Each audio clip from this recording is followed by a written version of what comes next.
Hello again. Today the footage is setting up and working on the girts so that we can start moving towards having this spare room enclosed. It's got protection from the rain falling now, but none from, wind blowing and things like that. So aside from having to keep the dog entertained while I work, always such a challenge.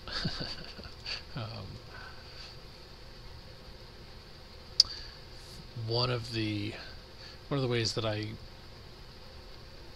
have figured out to do this so that I can work on things like this by myself is to cut small blocks, and then just like I did on the roof, I'll mount those blocks going up the posts at certain heights. Then I can just set the girts on top of those and screw them into place, and it makes it much easier to deal with.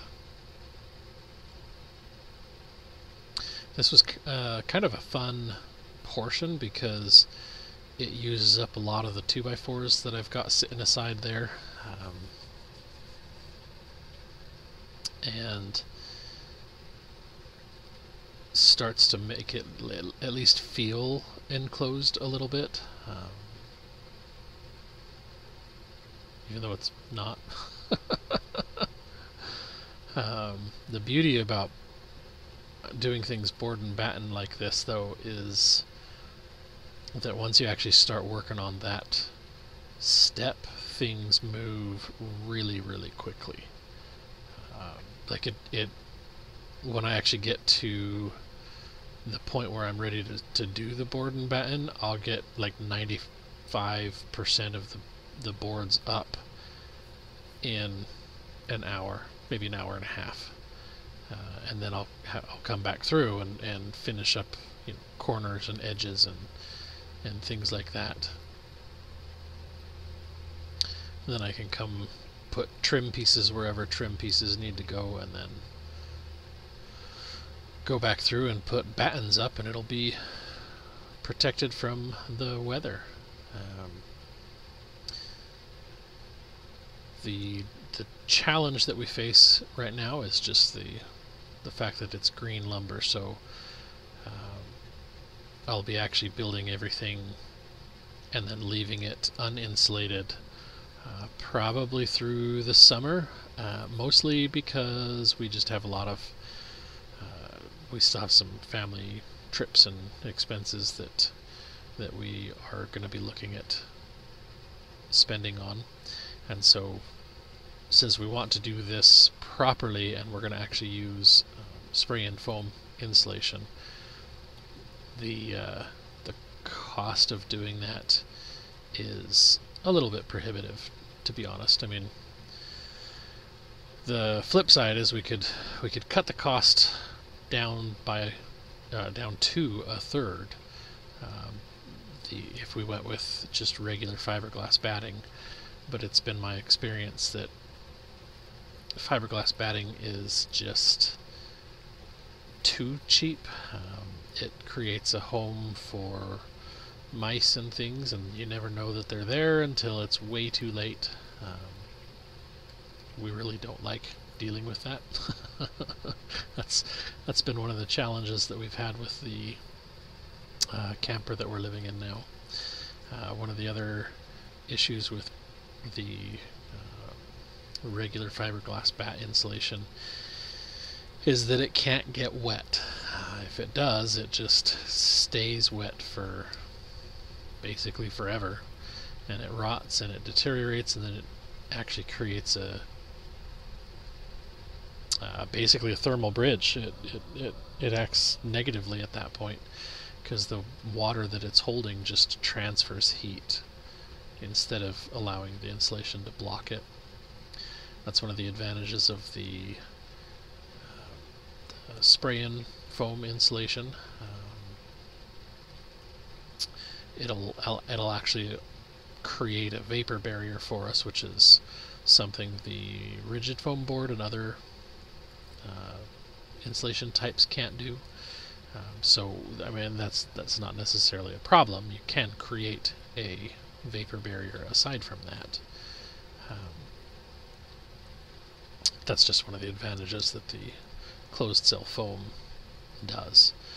So we're going to do the roof and the floor as closed cell foam completely, and then we'll do the walls as a 2-inch layer of closed cell foam to create that vapor barrier, and then we'll fill the rest of the walls with open cell foam, which does reduce the insulative value down to only slightly better than the fiberglass bats, but it also reduces the cost quite dramatically.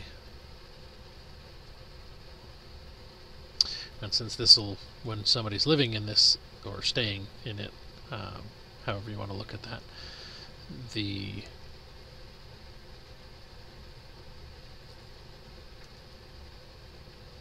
heat source will be a wood stove.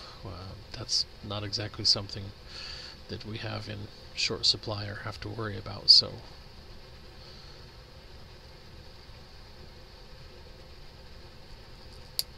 we figure a little bit of cost savings is worth having at that point.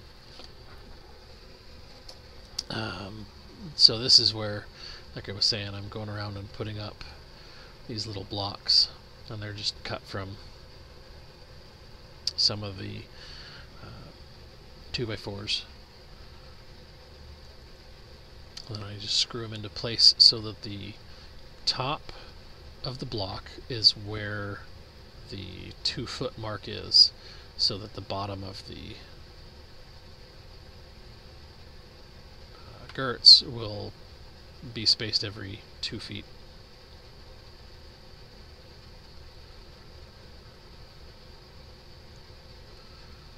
And I make this a little easier on myself. Like right now what I'm doing, I've got the blocks cut, so I'm just going through and starting a screw. And then I can go and just kind of set them around where I need them, and then just hurry and screw them into place.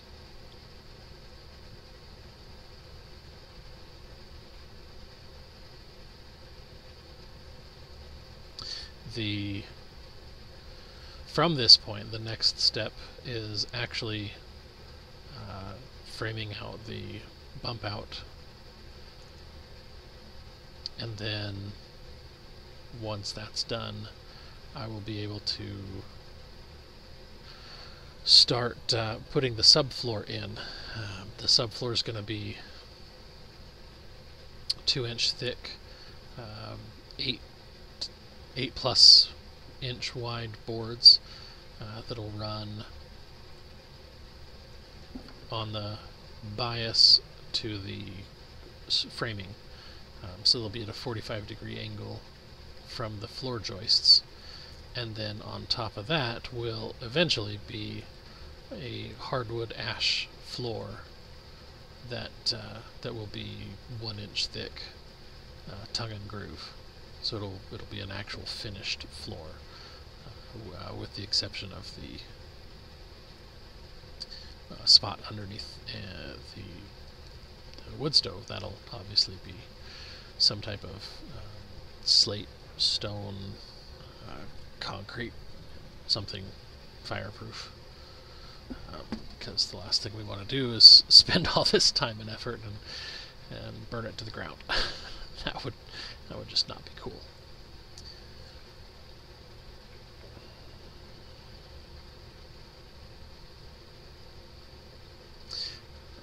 It's kind of cool to actually sit and review these and go back and see the progress from a while ago compared to where it's at now. Like right now I've actually got a table saw set up in there on a temporary floor of 2-inch thick cottonwood slabs that are laid in there. And the thought there was to have those so that we could walk around and work, and cottonwood just simply because we have quite a few logs of it, and quite a few more trees that we know are being brought down this summer, and they'll be brought over here and milled up as well. But since they were still green and wet, they're heavy. Cottonwood's definitely one of the heavier logs when it's green.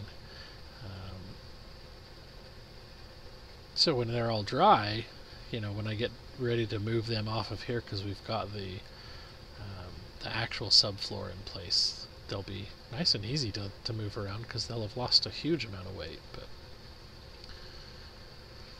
there's the first girt put up. I'm checking to make sure I get the crown up on all of them.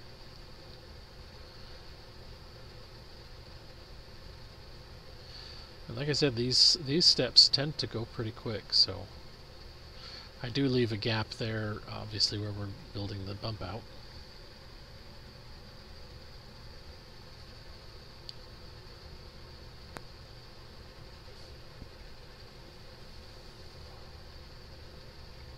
That would just be a waste of material to try and put that in before the bump out, because then I'd have to just go and cut it out. One of the nicest parts about doing the post and beam style structure is that the doors and windows don't actually get framed into the structure, the weight-bearing structure. So we put up these girts and then figure out where we want the windows, and literally just come back and frame in the window frame and cut the girts wherever they need to be cut. Same thing for the door on the far end. It'll just get, when I get to that point and we decide how big we actually want the door to be, I'll just throw up the girts and then throw up some 2x4 structure for the door and put the door in, and then cut the girts, and it'll be done. It's pretty awesome. I actually really like building this way.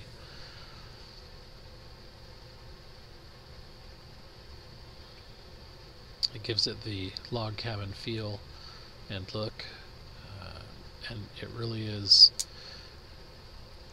a much, in a lot of ways, a much simpler way to build than the modern stick-built style of building.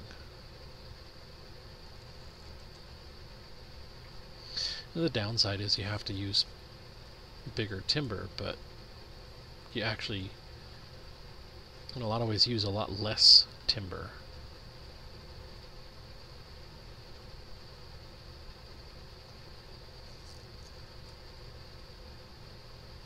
That might actually be a fallacy. I'm going to have to do some calculations into that, because like the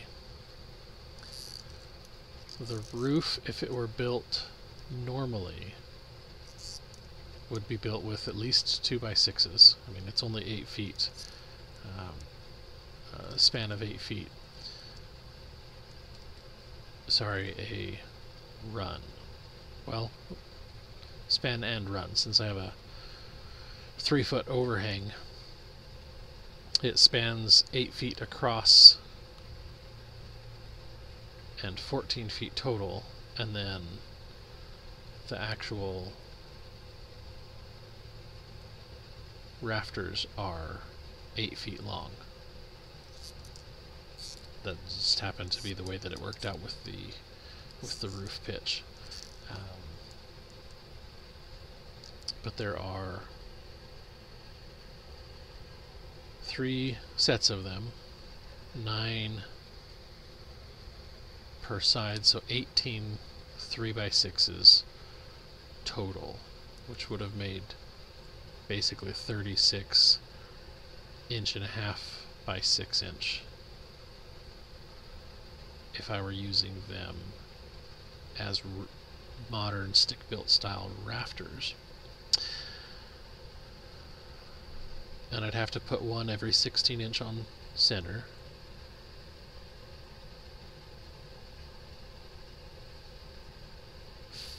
for 30 feet worth, which would be roughly 32 of them. So yeah, it actually does use less lumber, because what I've got in lumber just for the purlins would be enough log to mill into rafters for only one side if I did it manually.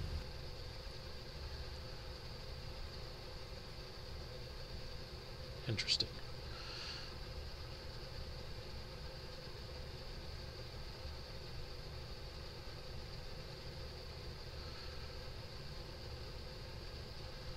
So, back to the the girts. It's just a matter of continuing on, and you can see there's my little following kitty, who is currently sitting in my lap.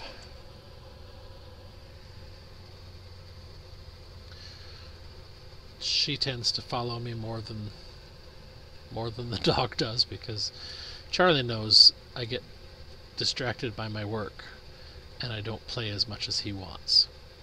And Kernigan just follows me just because she wants to be around. I don't have to play with her and she still follows me. Then she gets bored and she wanders off and goes to sleep somewhere.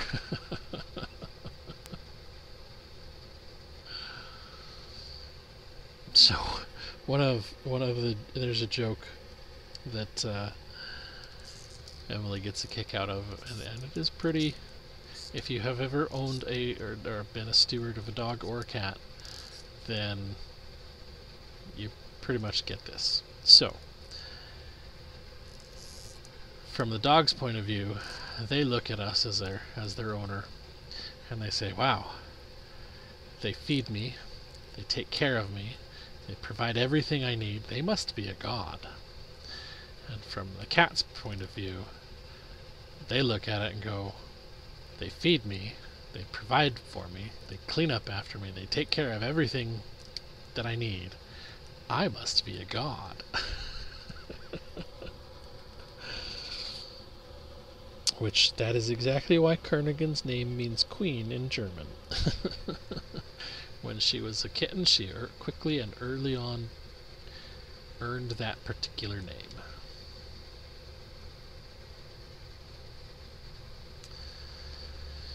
Alright, so back to cutting.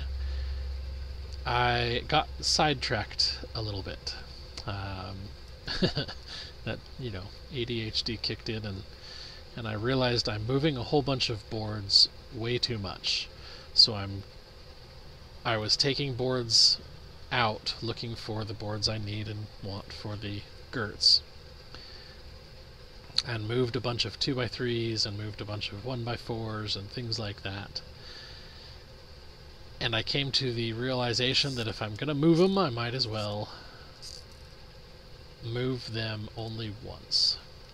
And so what I'm doing there is sorting, and I've decided that I need some pallets to store, and hello kitty, to store my milled lumber on.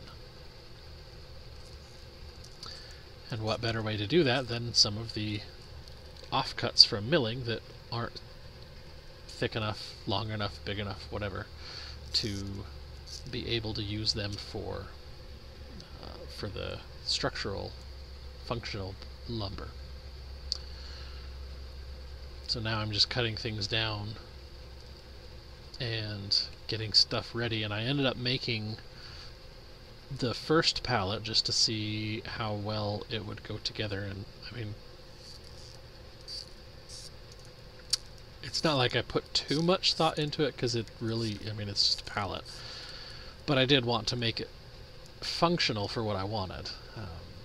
So there was a little bit of thought to make sure it was going to fit the pallet forks as wide as I could set them, and make sure that I could put an 8 or 10 or 12 foot boards on that and be able to center them easily and have everything balanced. I wanted to be able to attach hooks so that I can strap things down and tighten the straps as the lumber dries.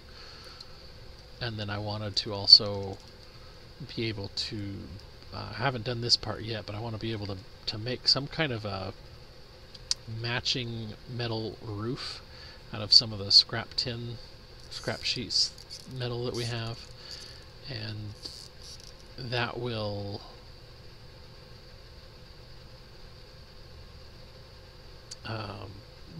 allow me to have the ability to take that off, put the boards on, put that on, and then the straps will somehow be attached into that, so it'll have like a curved board under the roofing, and then have the straps embedded in that curved board so that it can put even pressure all the way across the stack.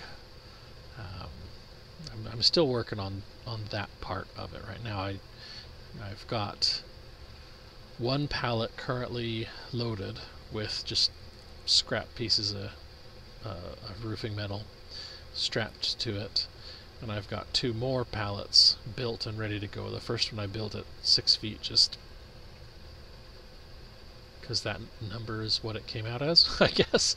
The second two I built out at 8 feet, since I'm going to be commonly using 8-foot pieces of finished lumber.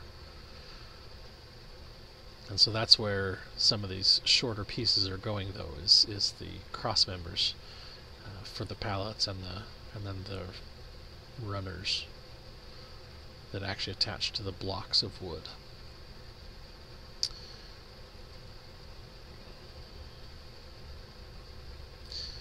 And I think I've mentioned that in a previous video, but staying organized and functional has always been a challenge for this, where once I got it dry, this became a place to store things.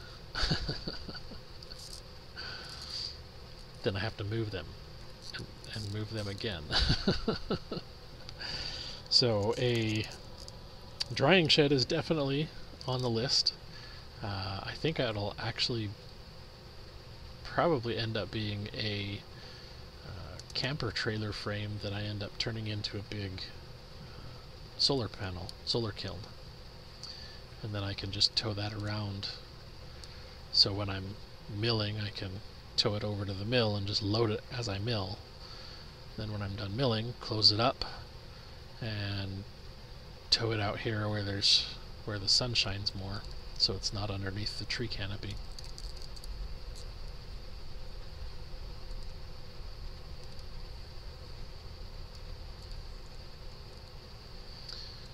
So at the moment what I'm doing now is taking some of the scrap rafter pieces and post pieces, and I'm cutting them down into 5-inch blocks. So that's what the pallets will be, like the space determining portion of the pallet.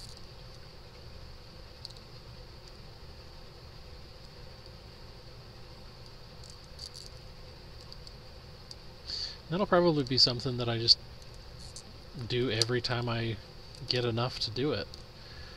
Will be to just keep making more pallets, because the more I mill, the more I will need to be able to move the lumber. And if I've got nice pallets to store it on, then that makes that particular job super easy. And then I can even stack them, stack a pallet on top of a stack of lumber, as long as that stack is, flat across the top. That'll actually work out pretty well. So here I'm just doing the same thing, just looking for the stuff that I can use to make more pallets.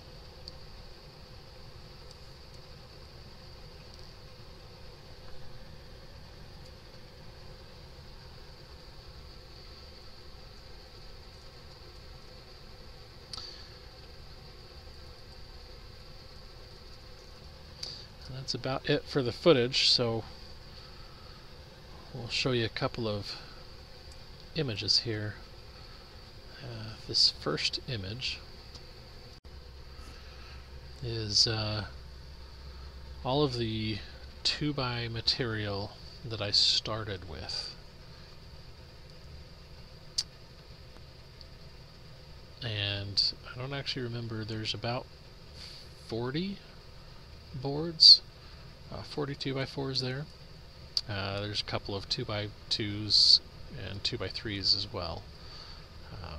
But this is what's going into the all of the girts. And then this second picture is the structure as it is once I got done with the side girts, just to kind of show how that works. And you can see these cottonwood boards are the big wide floorboards there. So that's kind of what I was referring to earlier. But as always, thank you for watching and spending your time with me today, and God bless you, and I hope you stay safe and healthy out there.